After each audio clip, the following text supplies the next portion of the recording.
હું Thakar Sneha, MA BEd with psychology. મારી TAT HS એક્ઝામની વાત કરું તો મેં હાલમાં જ પાસ કરી છે, જેમાં મારા 129 માર્ક છે.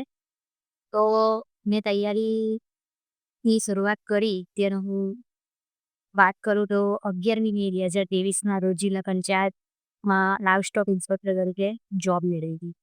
ત્યાર પછી જ્યારે ટાટ HSની એક્ઝામ આવી એટલે એના યુટ્યુબ ઉપર જે ફ્રી વિડીયો આવતા હતા પહેલાંથી મેં જોવાનું સ્ટાર્ટ કરી, જેમાં સિલેબસમાં શું શું પૂછાશે અને આપણે કઈ રીતે તૈયારી કરવી, કેટલો સિલેબસ છે, શું છે, એ બધી માહિતી મેળવી લીધી અને મારા માઇન્ડમાં એ બધું ક્લિયર કરી દીધું.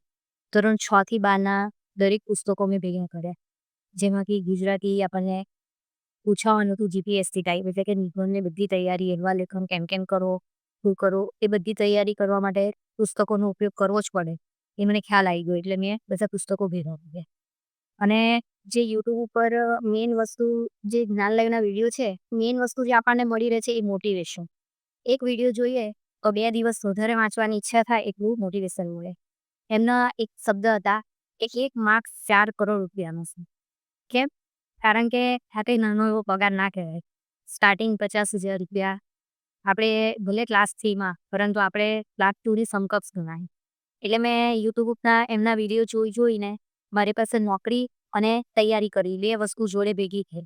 મારી પાસે બપોરે 12 થી 3નો સમય અને રાત્રેનો સમય, સાથે બાળકોનું પણ કરવાનું, ઘરનું પણ કરવાનું અને તૈયારી ચાલુ કરી.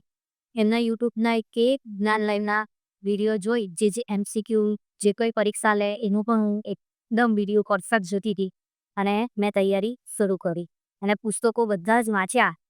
સાયકોલોજીનું 11-12ના પુસ્તકો કમ્પ્લીટ વાંચ્યા અને કોલેજના પણ મેં વાંચ્યા. કારણ કે આપણને ખ્યાલ હતો કે જીપીએસસી કાંઈ પૂછવાનું છે એટલે 11 માર્કનું લેખન કરીશું તો ચાલશે નહીં. એટલે કોલેજ લેવલનું એમાં લખવું પડશે. એટલે જીપીએસસીની ટાઈપ પરીક્ષા જ્યારે આપવી હોય આપણે તો યાદ રાખવાનું કે પૂછાય તો થોડું માપનું, પરંતુ આપણે વાંચવું પડે વધારે.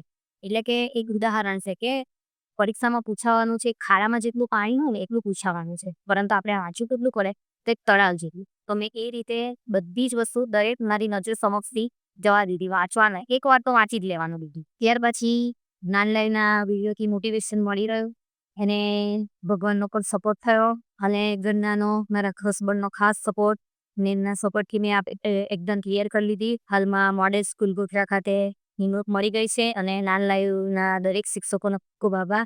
એમ જ મને સપોર્ટ કરનાર દરેકનો ખૂબ ખૂબ આભાર. હાય.